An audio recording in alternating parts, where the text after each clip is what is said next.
Olá, meus irmãos e irmãs de Ideal Espírita, vocês amigos e amigas que nos acompanham aqui na página Estação da Luz Espírita, muitíssimo obrigado mesmo pela sua companhia. A nossa página Estação da Luz Espírita não tem fins lucrativos, o objetivo é a divulgação da doutrina espírita. E é por isso que nós reunimos aqui esta sede de matérias espíritas para que possa atender às suas necessidades, estudo, lazer, pesquisa.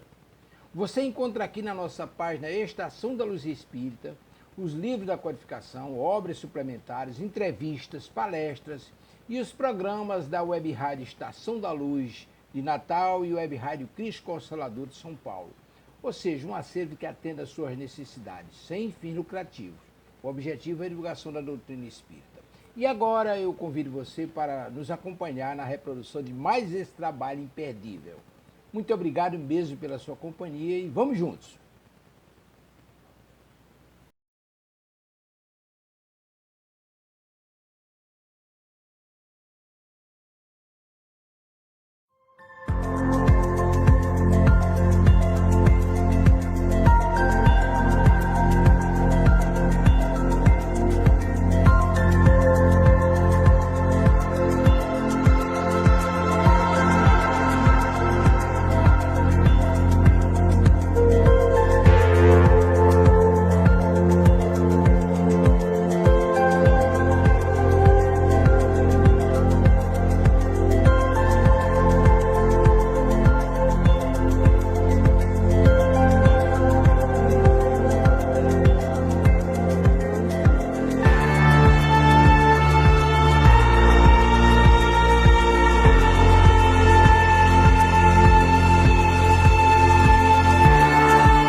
Muito boa noite, sejam todos muito bem-vindos e bem-vindas a esse nosso encontro. Cá estamos nós, Levino, João França e eu, para a gente conversar um pouco mais nessa noite de hoje. Para você que vai nos acompanhar offline, muito bom dia ou boa tarde, e espero que esses momentos que passaremos aqui juntos sejam momentos agradáveis para todos nós. Boa noite a todos, sejam muito bem-vindos e que a nossa viagem rumo à Estação da Luz seja muito agradável. Alô, minha amiga, alô, meu amigo, alô, você que participa conosco desta viagem muito especial no nosso trenzinho conduzido por Jesus. Sejam todos bem-vindos, uma boa noite a todos e, antes de tudo, um feliz ano novo para todos vocês. Não, nós hoje temos algumas perguntas para a gente iniciar. E a primeira é da Hilda Faria, de Ponta Negra, Natal. Oi, Hilda. Muito obrigado pela sua pergunta, que vem somar aos nossos estudos. A sua pergunta vem engrandecer o nosso trabalho.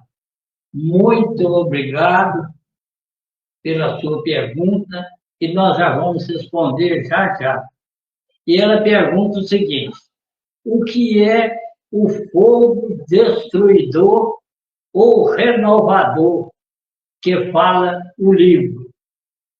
Então, minha irmã, o caso é o seguinte: você imagina o planeta Terra todo e mais o umbral que circunda o planeta Terra.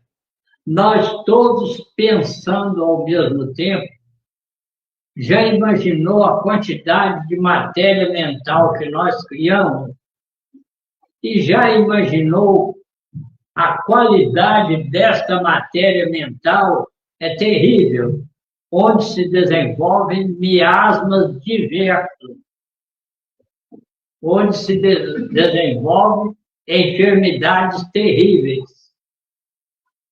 E aí, esse fogo purificador, vamos dizer assim, são equipamentos à feição de lança-chama que os espíritos utilizam para queimar essa matéria mental.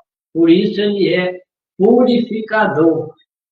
E os espíritos inferiores, inclusive, têm muito medo deles. Aliás, os espíritos inferiores, eles encontram na matéria, em todas as expressões da matéria, barreiras intransponíveis para eles. Não é isso, não? É, exatamente. E é interessante que nós sabemos, pelas palavras do espírito André Luiz, e algumas citações do Emmanuel também, mas principalmente do André, que a nossa vida no planeta Terra, ela é como se fosse uma cópia mal feita do mundo espiritual. E da mesma forma que nós temos aqui meios, instrumentos e materiais para lavar a sujeira material, esse fogo destruidor ou renovador é um aparato tecnológico que emite uma energia, uma radiação semelhante ao nosso fogo aqui no planeta Terra, que vai queimar esses materiais, essa produção mental indesejável, nossa mesma, nossa própria. E eu, numa reunião mediúnica, eu ouvi um relato de espírito que era uma reunião mediúnica em favor de um grande evento espírita que aconteceria numa escola.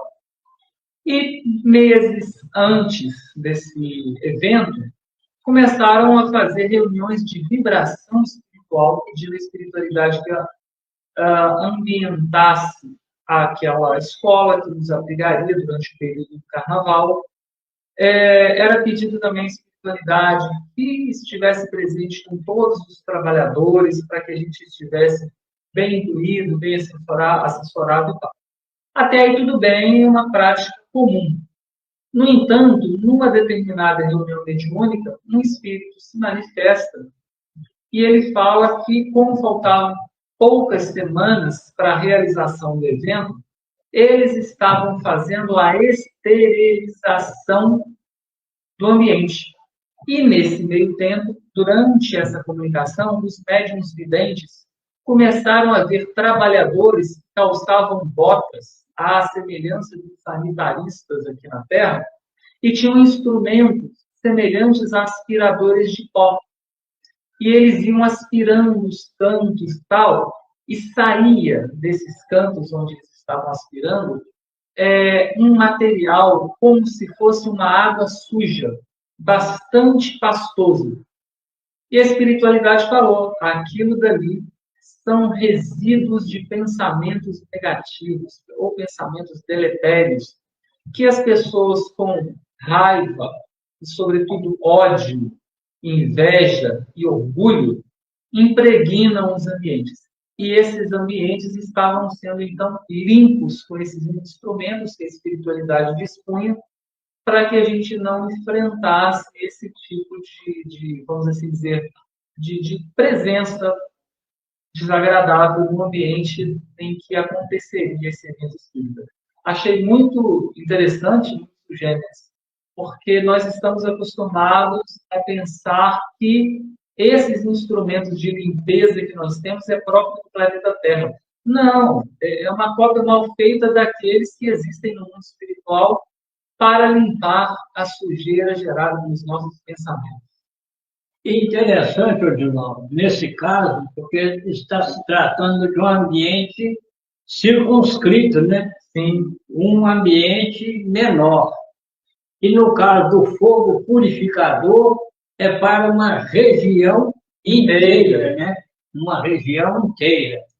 Aí é quando a gente vê em ambientes menores, por exemplo, nas salas de ectoplasmia, o cheirinho assim De éter ou de ozônio. exatamente, porque foi utilizado para fazer a purificação do ambiente. O nosso amigo João quer colaborar conosco, João?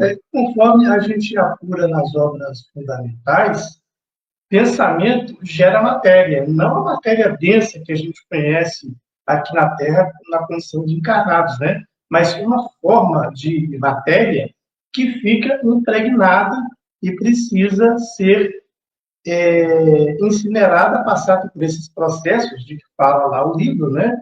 Do fogo purificador para efeito de limpeza. Então, eu vou dizer uma coisa. Por exemplo, miasmas como, por exemplo, do AIDS e dessa pandemia, eles encontram local para se desenvolverem exatamente nesses cúmulos de matéria mental que nós criamos. Você já imaginou uma cidade igual São Paulo, por exemplo? A quantidade de matéria mental desequilibrada que é gerada por dia é uma coisa fabulosa, né? Com certeza. Imensurável. No meio de tanto crime, de tantas ideações, de tantas coisas assim terríveis, né? Agora, nós temos uma outra pergunta. Por que todas as colônias não são rigorosamente iguais? Que fatores servem para igualar e diferenciar? É da Rejane. Essa é uma pergunta muito bacana. Eu vou sair na frente aqui na resposta, igual o João e o Levindo vem também fazendo as suas pontuações. Existe um livro espírita chamado Diversidade dos Carismas. Por que existem tantas religiões e tantas crenças diferentes? Para atender às necessidades das pessoas, dos espíritos encarnados. Então, por que colônias espirituais tão diversas? Para atender às necessidades dos espíritos desencarnados. Cada um de nós é um universo próprio. Todos nós, nós três, né, que aqui estamos, somos o somatório das nossas experiências de vida. Não só desta vida, mas de vidas anteriores, sobretudo. A gente é o somatório de tudo que a gente fez de bom e de ruim, das nossas melhores e das nossas piores escolhas. Isso faz com que cada um de nós tenha a sua percepção da realidade, e essa percepção é muito particular. De forma que cada um de nós tem uma forma de crer e uma forma de experimentar a vida. Assim, cada um de nós tem uma necessidade de atendimento e tem uma possibilidade de crescimento. É segundo as nossas necessidades e as nossas possibilidades que nós nos agrupamos aqui na Terra. Aqui, por exemplo, Levindo e João são grandes pesquisadores estudiosos da doutrina espírita e eu vou na sombra deles. Mas, se nós convidássemos alguém que não gosta de estudar, não gosta de ler, não gosta de viver com as pessoas aquilo que tem dentro de si, para estar aqui, esse alguém não estaria. Por quê? Porque não faz parte das vivências dessa pessoa. Então, mesmo no mundo material, enquanto encarnados, nós nos agrupamos segundo as nossas vivências, possibilidades e necessidades. E no mundo espiritual, da mesma forma.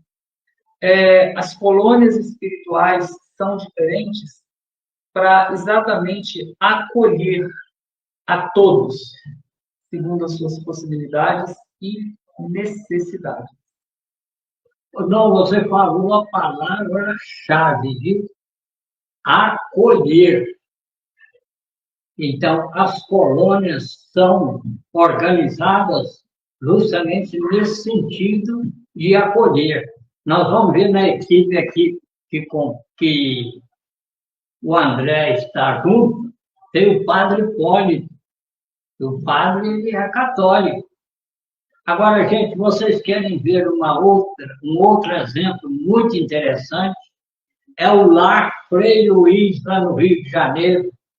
O Lar Frei Luiz é uma instituição católica e, entretanto, há mais de 50 anos promove reuniões de materialização de espíritos. É interessante, né? Porque uma instituição espírita dirigida por um padre católico. Exatamente. E da onde surgiu o Frei Luiz? O Frei Luiz é um monge alemão que, inclusive, viveu no Brasil muitos anos, e ele foi aquele encarregado de resgatar das trevas profundas muitos espíritos altamente comprometidos, inclusive muitos daqueles que foram carrascos na Idade Média. E tem alguns, Odilon, que é até interessante. A coisa não é de rir, mas é interessante. Tem alguns que apresentam com aquele chapéu comprido e aquela roupa xadrez, que ele não consegue tirar aquela roupa, porque aquilo ficou soldado no perispírito. Você veja bem que situação. Então, precisava de situações especiais para resgatar esses irmãos e cristianizá-los, né? Porque eles não tinham nada de cristão. E outra coisa é oferecer oportunidade de trabalho a outros, né? Como, por exemplo, Frederic von Stein, que é um médico alemão especialista nas cirurgias oncológicas. Então, ali ele tem oportunidade de desenvolver o seu trabalho, de se auto-aperfeiçoar, de se autocorrigir.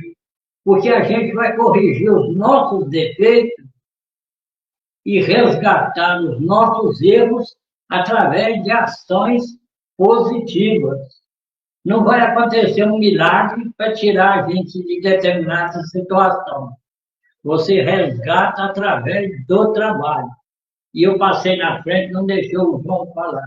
É bom que agora ele finaliza. Exatamente. Então, finalizando rapidamente, conforme nos informam os espíritos superiores em O Livro dos Espíritos, se há mundos adequados e preparados para cada categoria de espíritos, evidentemente que as colônias espirituais também seguirão este conceito, se adequando a cada situação de desencarnados com necessidades diversificadas. Perfeito. Aí, João, você começa a última pergunta, que é lá de Santa Catarina, de Blumenau. Altiva Paranhos. Um espírito pode permanecer, ou melhor, viver em diversas colônias, sem ser ligado necessariamente a uma ou outra colônia? Muito bem. O André Luiz, nós bem sabemos, ele é mais ligado à colônia Nosso Lar, assim como outros. Porém, isso não impede o espírito em trabalho no bem de frequentar, eventualmente, outras colônias espirituais ou em missão de aprendizado ou mesmo em missão de auxílio a outros departamentos, né, a outras necessidades. E a gente vê também em Nosso Lar o chamado de outras colônias com o apoio de membros da colônia Nosso Lar. Então, necessariamente, um espírito não fica todo o tempo vinculado a uma colônia espiritual. Ele tem essa liberdade, claro, seguindo as orientações dos espíritos superiores de frequentar outras colônias. Não é isso mesmo? Perfeito, isso mesmo. Então, ele sai em diversas campanhas. O endereço é onde? O endereço é onde há a necessidade. Não é não? Perfeito, sem necessidade de acréscimo. Perfeito, eu acho que assim ficou bem explicado. Mas se a pessoa também não conseguiu compreender, pode refazer a pergunta, porque nós estamos aqui para responder. Não só essa, mas qualquer uma outra. Ô, não, hoje nós estamos iniciando o capítulo 4 de Obreiros da Vida Eterna. É uma obra muito interessante, muito interessante. Nós vamos nos deparar com situações inesperadas. Vocês vão ver que maravilha. Então, nós vamos passar para o João, porque o João é que vai ser o nosso leitor, né? Ok, pessoal. Então vamos lá. Capítulo 4, a casa transitória. Depois da viagem normal, através dos caminhos comuns, alcançamos nevoenta região, onde a asfixiante tristeza parecia imperar incessantemente. De outras vezes, eu já atravessara sítios semelhantes, gastando apenas alguns minutos. Agora, porém, era compelido a longa marcha em sentido horizontal. Atendendo ao imperativo da missão, o assistente Jerônimo procurava certa localidade sob a denominação expressiva de Casa Transitória de Fabiano. Tratava-se de grande instituição piedosa no campo de sofrimentos mais duros, em que se reúnem almas recém-desencarnadas, nas cercanias da crosta terrestre, a qual, segundo nos informou o chefe da expedição, fora fundada por Fabiano de Cristo, devotado e servo da caridade entre antigos religiosos do Rio de Janeiro, desencarnado há muitos anos. Organizada por ele, era confiada periodicamente a outros benfeitores de elevada condição em tarefa de assistência evangélica, junto aos espíritos recém-desligados do plano carnal. Na casa transitória, prosseguia Jerônimo, explicando-nos: prestaremos um auxílio que nos seja possível a organização e asilaremos em seguida os irmãos que nos cabe socorrer. Então, João, uma observaçãozinha. Então, é o Fabiano de Cristo quem organizou, né, essa mini colônia. Então, para a gente ter uma ideia do grande valor, né? Porque vocês aí devem aproveitar a oportunidade e fazer uma pesquisa de quem é Fabiano de Cristo. Vamos em frente? Não fossem esses pousos de amor, tornar-se-ia muito difícil o nosso trabalho. Raramente encontramos companheiros carnais em condições de atravessarem semelhante zona, imediatamente após a morte física. Quase todos permanecem estonteados nos primeiros dias. Se entregues à própria sorte, seriam fatalmente agredidos pelas entidades perversas ou habilmente desviados por elas do bom caminho de restauração gradual das energias interiores. Daí a necessidade desses abrigos paternais em que almas heróicas, dedicadas ao sumo bem, se consagram a santificadas tarefas de amparo e vigilância. Após breve pausa, concluiu: além disso, teremos aí todo o equipamento necessário aos trabalhos que nos cumpre realizar. Curioso, guardei silêncio e esperei. Não se passou muito tempo, defrontava-nos casarão enorme em plena sombra. Nada que evidenciasse preocupação artística e bom gosto na construção. Nem árvores, nem jardins em torno. A edificação baixa e simples mal se destacava no nevoeiro denso. Certo, percebendo-me a estranheza, Jerônimo esclareceu: o nome do Instituto, André, fala por si mesmo. Temos à frente a acolhedora Casa de Transição, destinada a socorros urgentes. Embora seu assombro natural, é asilo móvel, que atende segundo as circunstâncias do ambiente. Sofre permanente cerco de espíritos desesperados e sofredores, condenados pela própria consciência à revolta e à dor.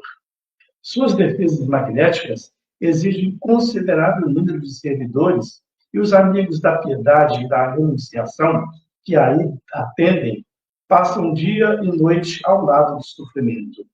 Todavia, o trabalho desta casa é dos mais dignos e edificantes.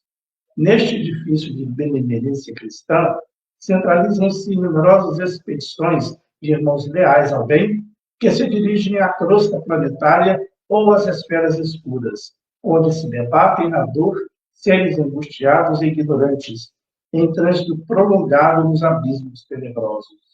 Além disso, a casa transitória de Fabiano, a maneira de outras instituições salvadoras que representam verdadeiros templos de socorro nessas regiões, é também um precioso ponto de ligação com as nossas cidades espirituais em zonas superiores. Nesse instante, antes que Jerônimo pudesse prosseguir nos esclarecimentos, atingimos as barreiras magnéticas à distância de alguns metros do portão de acesso ao interior. Então, João, não, vou fazer uma pergunta. Aí você agora aqui já está falando das barreiras magnéticas, né? Ou não, uma vez desencarnado, o que acontece? O que nós devemos procurar? Procurar a casa de Fabiano, né? É uma das opções. Uma das opções boas, né? Normalmente, todas as regiões vamos colocar do Brasil, e todas as regiões das cidades maiores ou de algumas cidades menores, há esse tipo de assistência espiritual aos desencarnados. Ali o relato do lar transitório Fabiano de Cristo. Mas em diversas partes da obra literária espírita aparecem outras colônias espirituais e também outras casas de assistência e transição, exatamente com esse objetivo de socorrer os desencarnados desorientados por conta da ignorância. Porque a grande maioria das pessoas acha que morreu, vai acabar tudo, ou vai para um local determinado, ou o céu ou o inferno. E quando se deparam com a realidade do mundo espiritual, ficam desorientadas, muitas vezes acreditando presas em sonhos ou em pesadelos, até que essas pessoas sejam acalmadas, esclarecidas, que o corpo tombou morto, mas que eles permanecem vivos, até mais vivos do que antes, é necessário esse tipo de ambiente para recepcionar o indivíduo, para ele começar a recobrar a lucidez. Odilon, deixa eu te fazer mais uma pergunta. Vamos explorar o Odilon, gente. E a gente fazer preces em favor dessa pessoa que desencarnou. Será válido isso? Absolutamente válido. E observe o seguinte, numa região do nosso subconsciente, tem um mecanismo chamado inconsciente. O inconsciente ele não é uma gaveta lá no fundo do armário das nossas memórias. Ele é um processo, está sempre em atividade. Parte do nosso inconsciente traz conosco registros da nossa vida no mundo espiritual, que é uma vida muito mais intensa no sentido das atividades e do tempo em que permanecemos do que aqui encarnados. E o nosso inconsciente, ele sinaliza para nós que nós devemos ter uma espécie primitiva de adoração àquelas pessoas que partiram. Portanto, a adoração aos mortos é um culto que vem desde a mais remota época da história da humanidade. Por isso que as pessoas levam nos cemitérios, hoje, flores, que são os resquícios daquelas adorações com sacrifícios que eram feitos na antiguidade. A gente descobriu que não precisa de sacrificar, até porque é uma situação muito engraçada, né? Se eu quero fazer um agrado a algum ente que partiu, ou a Deus, em vez de sacrificar a mim, eu sacrifico o João. Ele que se lasca com a dor. Sacrifico o Levinho, não corto pessoas dele. Mas eu que quero fazer o agrado, eu não me sacrifico em nada, né? Felizmente, nós vencemos a maior parte dessa crença absurdamente irracional. E o que acontece? Esse sacrifício de animais, pessoas e tal, passou a ser o sacrifício dos vegetais. A gente pega uma florzinha e leva no túmulo do nosso ente querido. É uma adoração.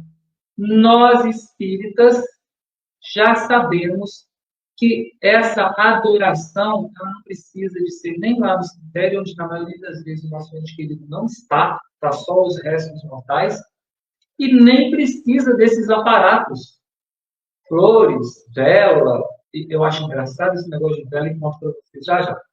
A nossa adoração é feita com prece. E não precisa de ser aquela prece, né, longa, cheia de coisas. Não, é se lembrar com carinho, com aquela saudade gostosa do convívio deixado pelo nosso ente querido. Essa boa vibração ele recebe, ela recebe, e é de um poder reparador absurdo. Agora, a respeito da vela, eu vou contar para vocês rirem um pouquinho. Às vezes, as pessoas, né, recorrem a fazer essas adorações acendendo velas para os santos. E por que a gente faz isso? Né? Por que a cultura humana faz isso? Aquelas doenças que a medicina não deu conta e que a pessoa já procurou de tudo e não conseguiu resolver, em vez da pessoa oferecer algo interior, algo de si, um sacrifício interior, né? Em benefício da sua cura, da sua melhora e tal, não, oferece uma vela que custa centavo. Eu acho que querer tapear muito a espiritualidade, né? Vocês não acham, não?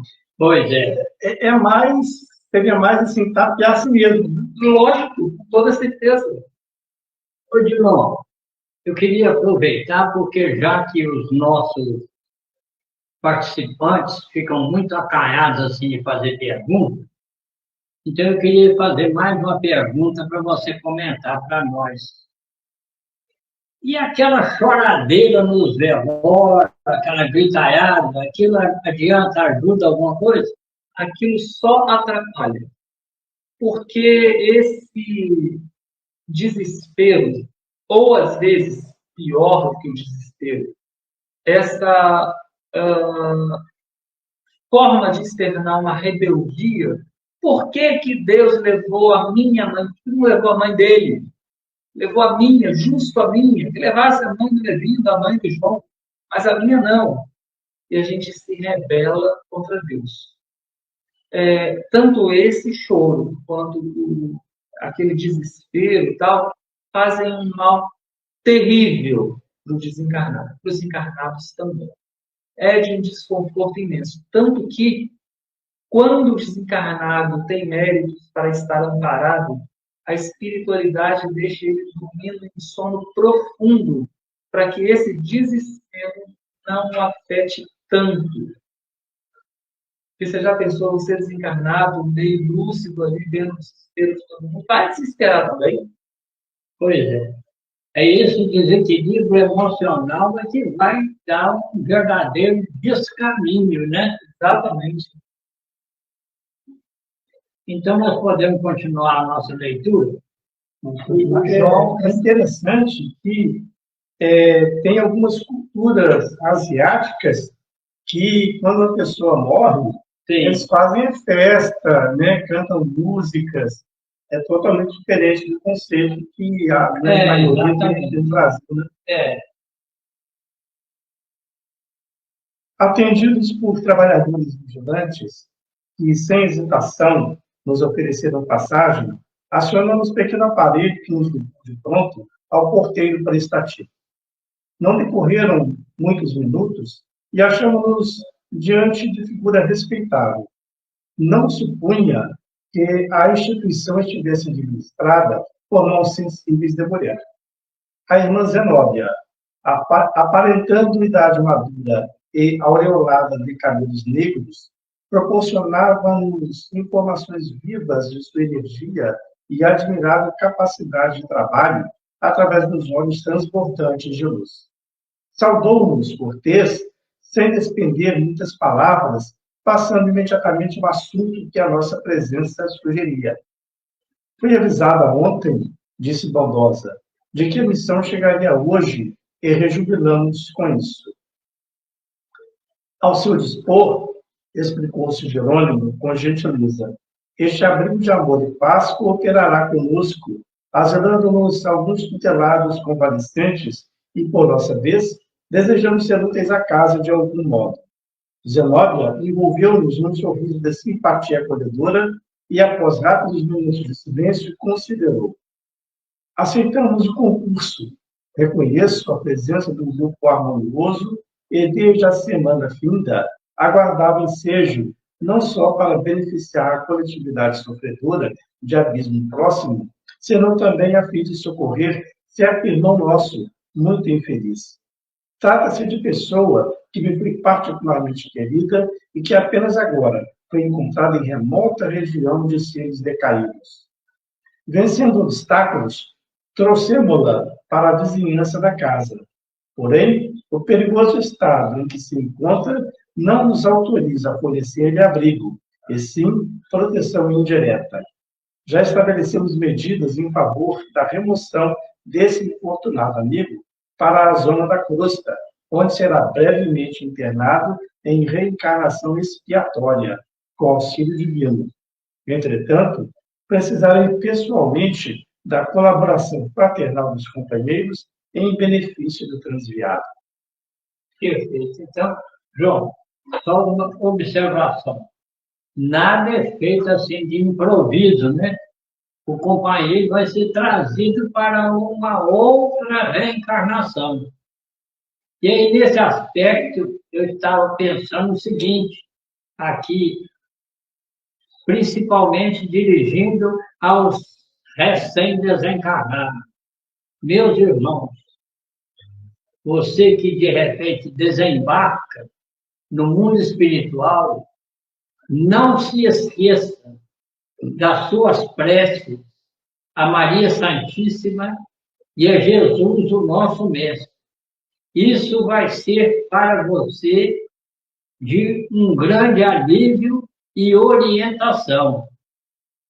Porque às vezes a pessoa fica meio desorientada, né? Não? Com certeza. Não sabe para onde é que vai e tal.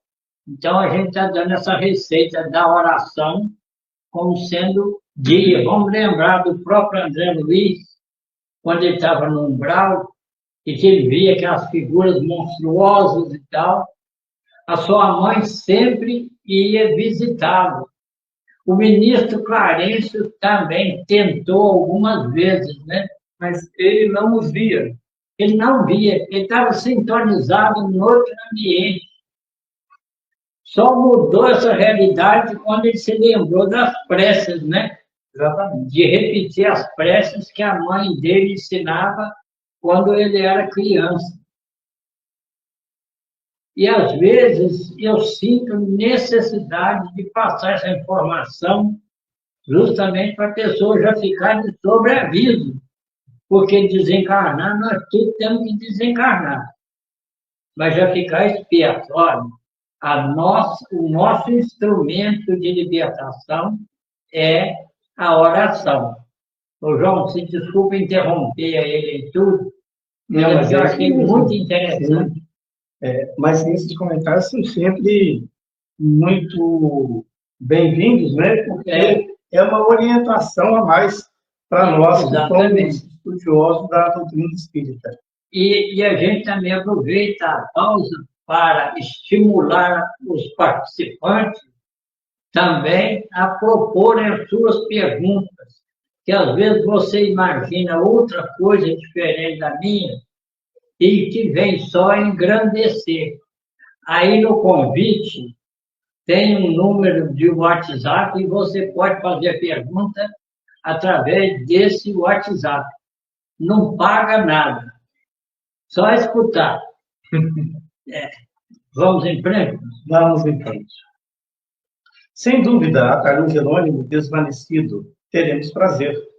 Designando a devotada enfermeira que nos acompanhava, acrescentou: em nossa companhia permanece a irmã Luciana, que nos pode ser extremamente útil nesse caso particular, em virtude das suas adiantadas faculdades de clarividência. A diretora da casa transitória fixou um olhar sereno em nossa colaboradora, sorriu amável e prosseguiu. Bem lembrado, alguns irmãos, qual ocorre a esse a que me refiro, descem a tamanho embrutecimento moral que somente conseguem ouvir-nos a voz de modo imperfeito e não lhe sendo possível identificar-nos pela visão em face dos impedimentos vibratórios criados por eles mesmos. Duvidam de nossa amizade e de nossos propósitos elevados de cooperação. No fato presente, o concurso de Luciana se-me-á precioso. Não podia disfarçar o meu constrangimento ante aquele pormenor da conversação. Por que motivo a irmã Zenóbia, orientando instituição como aquela, necessitaria de nossa colaboração, mormente, no capítulo da clarividência mencionada? Porventura não poderia também esquadrinhar os problemas de almas sofredoras e decaídas? Incapaz de sopitar a interrogação, observei admirado. Oh, quer dizer que os benfeitores daqui não podem ver quanto desejam? Foi o assistente Jerônimo quem veio ao meu encontro. Antes de tudo, André, falou compassivo, faça necessário considerar que a irmã Zenóbia, não obstante a sua extensa visão espiritual, terá razões íntimas para invocar a providência. Quanto ao mais, não devemos esquecer que os imperativos da especialização. A resposta tiver efeito de ducha gelada. Arrependera-me de haver formulado a interrogação indiscreta. Completando, porém, o ensinamento, Jerônimo continuou. Se não vejamos, o padre Hipólito consagra-se atualmente à interpretação das leis divinas no serviço educativo àqueles que as desconhecem, enquanto a irmã Zenóbia atende a sofredores em massa nesta casa de amor cristão. Claro que poderiam exercitar a clarividência com benefícios generalizados para o próximo, mas com prejuízo manifesto dos deveres imediatos. Isso não ocorre com Luciana, que, pelo contato individual e intenso com os enfermos, durante muitos anos consecutivos, especializou-se em penetrar-lhes o mundo mental, trazendo à tona suas ideias, ações passadas e projetos íntimos em atividade beneficente. Se entrássemos nós outros, de improviso, em relação com a sua clientela, veríamos alguma coisa, embora não tanto e tão bem quanto pode ser observado por ela, em vista de suas dilatadas experiências. A seu turno, Luciana poderia de imediato interpretar os ensinamentos divinos e orientar essa casa de algum modo, mas não tanto e tão bem quanto o padre Hipólito e a irmã Zenóbia, considerando-lhes os vastos conhecimentos nesse sentido. Todas as aquisições espirituais exigem perseverança no estudo, na observação e no serviço aplicado. E devemos considerar que isso não infirma a necessidade de aprender sempre. O músico exímio poderá ser aprendiz incipiente da química, destacando-se mais tarde nesse campo científico, como se verifica na arte dos sons. Deixa eu fazer uma pergunta. Mas então, não. Então, quer dizer que a Luciana é clara e evidente e ela vai encontrar um campo de trabalho no mundo espiritual. É bastante interessante, né? E claro e evidente no sentido de penetrar nos conteúdos psicológicos dos pacientes, né? Sim, sim. E, por outro lado, você veja bem a utilização, né? Ou, vamos dizer assim, o uso do padre Hipólito, de acordo com a sua especialidade, que, vamos dizer assim, depois de tantos anos de sacerdote, de comentando o Evangelho, e tudo, já adquiriu um poder de compreensão que superava os comuns, né? Então, com isso, a gente deduz o seguinte: todos nós temos uma serventia no mundo espiritual. Ninguém está dispensado do serviço, não é não? Cada um vai ter a sua especialidade. Cada um de nós doa daquilo que tem. E isso, muitas vezes, é utilizado no mundo profano, no mundo cotidiano, normalmente para humilhar aquele que está ouvindo. Mas, na verdade, isso é uma realidade absurdamente intensa, no sentido de que cada um de nós colabora com a vida, com aquilo que tem no seu interior, tanto na qualidade dos sentimentos, quanto na qualidade da boa vontade acerca daquilo que está realizando. No mundo espiritual, isso é uma expressão clara da atividade dos espíritos. E essa atividade dos espíritos, muitas vezes, para nós, encarnados, ela fica transmutada com a humildade dos espíritos. A gente não consegue julgar a capacidade de trabalho e, portanto, a envergadura moral dos espíritos que muitas vezes a gente percebe. A gente julga, lamentavelmente, julga mal, que é pior ainda, e a gente deixa de perceber coisas muito importantes. Divaldo Pereira Franco conta que ele tinha 20 e poucos anos de idade, estava começando a fazer os atendimentos aos aflitos, sofredores.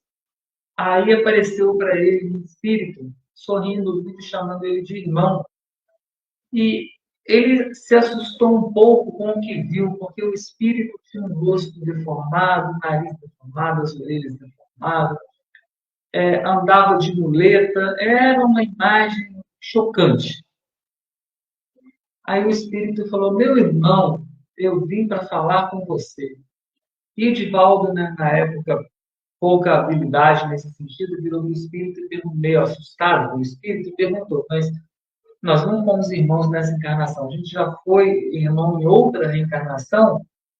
E o espírito riu, da insapiência, da ignorância de Valdo naquele momento, e continuou: meu irmão, hoje virão aqui te visitar duas senhoras que foram extremamente importantes na minha vida. Eu gostaria que, ao recebê-las, que você diga a elas que o seu irmão, Jesus Gonçalves, esteve aqui e que deixe um abraço para ela. Divaldo não tinha noção de quem era Jesus Gonçalves. Mas ele perguntou: mas por que você, assim, você precisa de alguma coisa, de um atendimento, achando que o espírito era um infeliz? E naquele momento, Jesus Gonçalves deixou cair a muleta, começou a aperfeiçoar os traços do rosto, e do seu coração saía uma luz indefinível. E Jesus Gonçalves virou para ele e falou assim: olha, eu vivi em São Paulo, no leprosário, e essas senhoras que vêm aqui hoje me conheceram e foram pessoas extremamente importantes na minha vida. E Divaldo estava mais impressionado naquele momento com a grandeza, a envergadura moral daquele espírito ali presente, que ele quase não deu conta de fixar o recado. Quando chegam as senhoras, aparece junto com elas, no meio das duas, Divaldo conta que parecia uma estrela supernova, dada a potência luminosa. Quando a potência luminosa brandou um pouquinho, era o espírito de Jesus Gonçalves. Então, cada um de nós colabora com aquilo que tem no interior e a gente jamais deve julgar, porque muitas vezes o espírito que aparece deformado, de muleta, é uma estrela radiante no mundo espiritual. Isso mesmo, não, o exemplo foi muito bom, muito bom. E o nosso amigo João, qual a colaboração do amigo João agora? O João está lendo, está de castigo. Isso. Bom, mas conforme está aqui no livro, eu queria destacar que também aqui na Terra, nesse nosso planeta escola, a gente assume uma determinada especialização, mas, enquanto isso, também vai aprendendo noções de outras atividades que a gente vai também poder aplicar em outras encarnações. Não é isso mesmo? Perfeitamente. Enquanto vocês estavam falando, eu estava me lembrando de que das enfermeiras lá da hemodiálise. São elas, gente, umas mocinhas novas, são elas que tocam aquele processo todo. Mais de 60 pessoas que fazem hemodiálise. E você precisa ver o carinho, a atenção que cada uma tem para com os pacientes, né?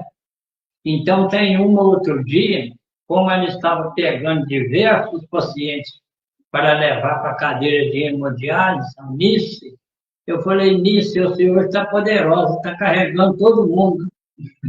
Ela falou assim, mas se precisar de carregar o senhor também, eu carrego. Então, olha só o tamanho desse coração, né? Eu, às vezes, Odilon, eu falo assim a título de brincadeira, que Deus está muito velho e está esquecido. Então, quando estava organizando o hospital em Leopoldina, ele organizou tudo, mas esqueceu das enfermeiras. Aí, quando chegou na última hora, apareceu um grupo de anjos e ele falou, vocês mesmo, vestiu uma fantasia de enfermeira e falou, vai para lá trabalhar no hospital. Aí veja bem que maravilha, né? Que maravilha. E nós vamos continuar a nossa leitura? Não alcançará, todavia, a realização sem gastar tempo, esforço e boa vontade. Aliás, o próprio mestre assegurou que o homem encontrará aquilo que é procurar. Sorrindo de minha interrogação, que provocara ensinamentos tão rudimentares, concluiu: a busca de dons espirituais para a vida eterna não representa serviço igual à cata de objetos perdidos na crosta. Interveio a irmã Zenobia, acrescentando fraternalmente: sim, não podemos identificar todas as qualidades nobres de uma só vez. Cada trabalhador fiel ao seu dever possui valor específico incontestável. A obra divina é infinita. Tornando ao primitivo rumo da conversação, prosseguiu: quando dispomos de clarividentes no serviço de socorro ao abismo, em circunstâncias favoráveis, conseguimos resultados de preciosa eficiência. Os servidores dessa natureza, porém, são poucos em vista da multiplicidade das tarefas e raros se dispõem a servir nas paisagens escuras da angústia infernal. Luciana, chamada nominalmente à palestra, esclareceu que teria satisfação em cooperar e contou-nos que buscara desenvolver as faculdades de que era portadora, a fim de socorrer, noutro tempo, o espírito de seu pai, desencarnado numa guerra civil. Tivera ele preponderância no movimento de insurreição pública e permanecia nas esferas inferiores, alucinado pelas paixões políticas. Depois de paciente auxílio, reajustar emoções, obtendo possibilidade de reencarnar em grande cidade brasileira, para onde ela mesma, Luciana, seguiria também logo pudesse o genitor do pretérito organizar novo lar, restabelecendo-se a aliança de carinho e de amor, segundo o projeto por ambos estabelecido. Zenóbia ouvia com atenção.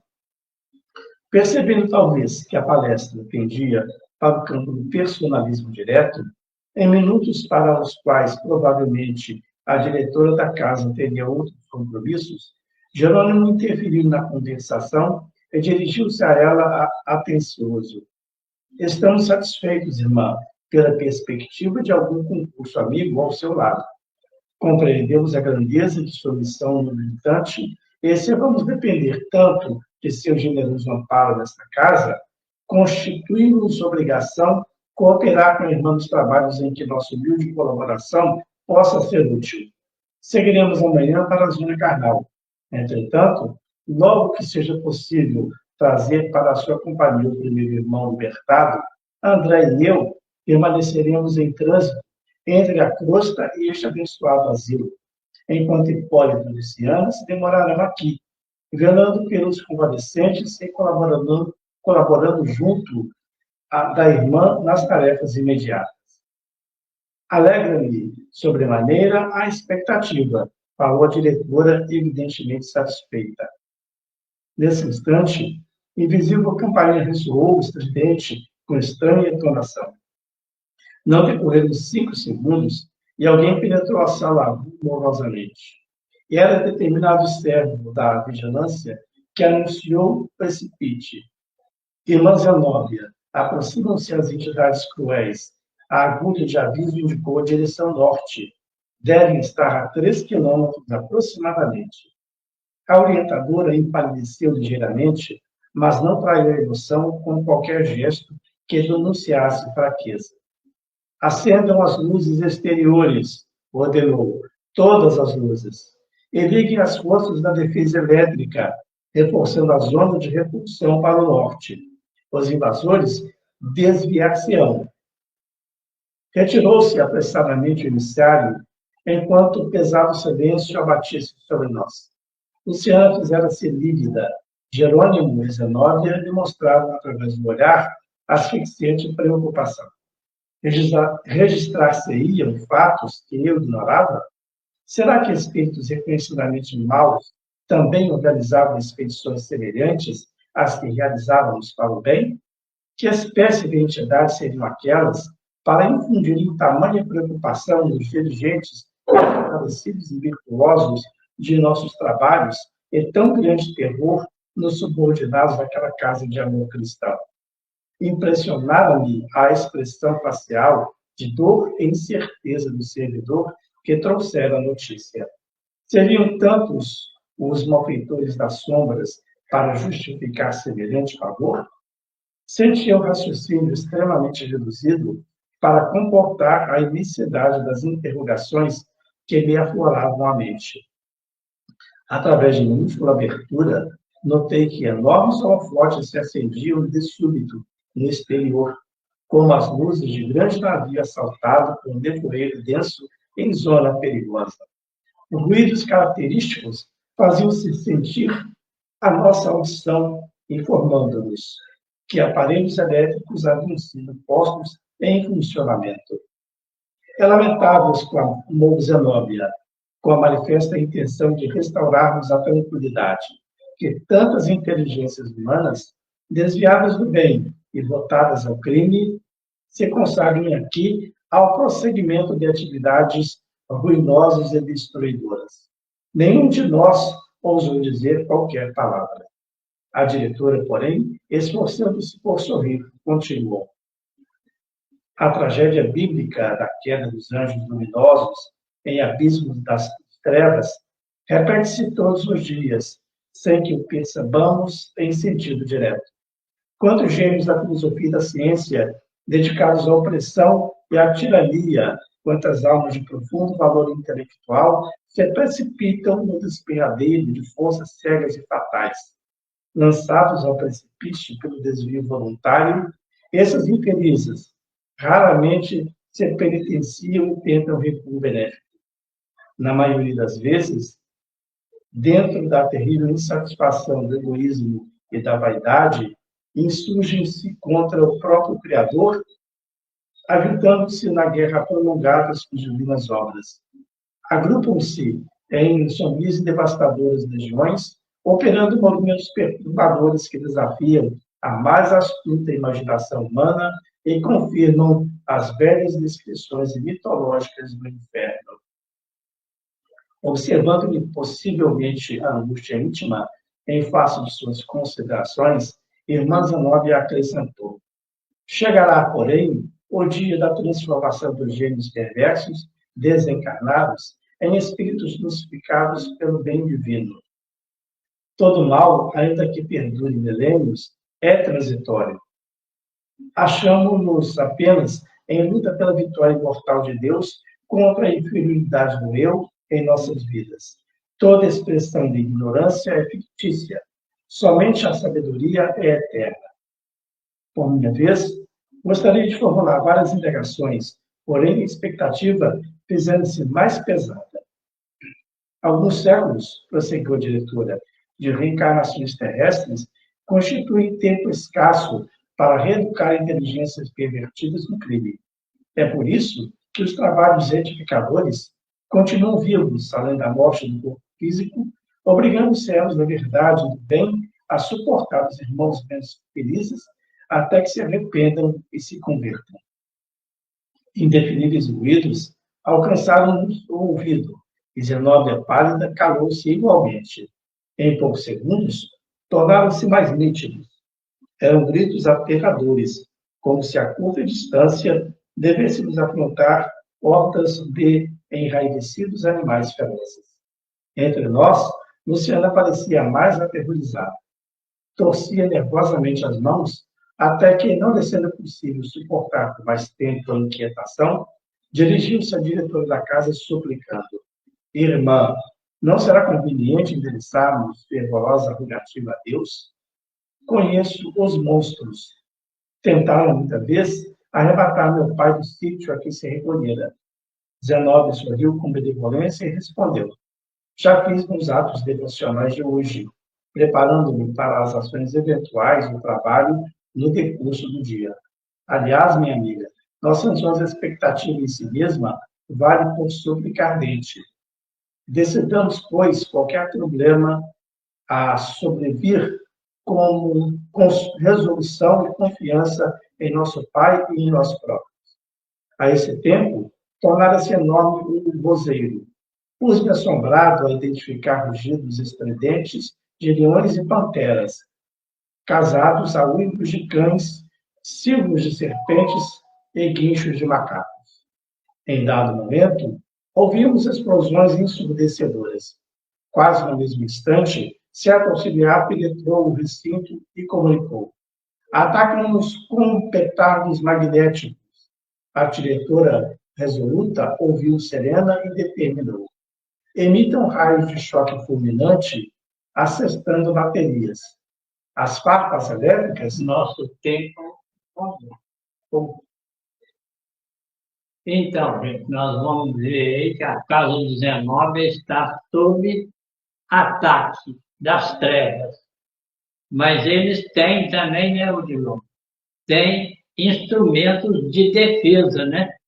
Inclusive cercas elétricas, Exatamente. dardos elétricos, né?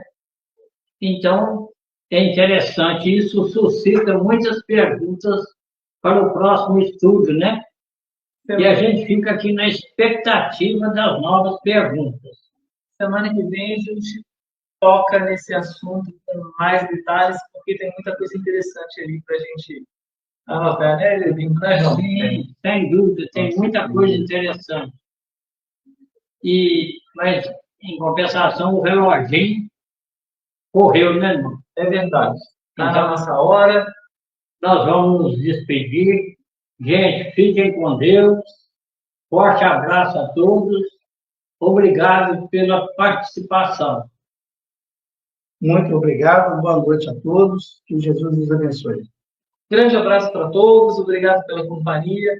Um feliz ano novo, que tenham muitas coisas boas e que o ano de 2025 seja um ano muito feliz, muito produtivo, de muitas coisas boas para todos. Fiquem com Deus. Até mais. Chegamos ao final da nossa atividade. Muitíssimo obrigado mesmo pela sua companhia e espero você no próximo evento.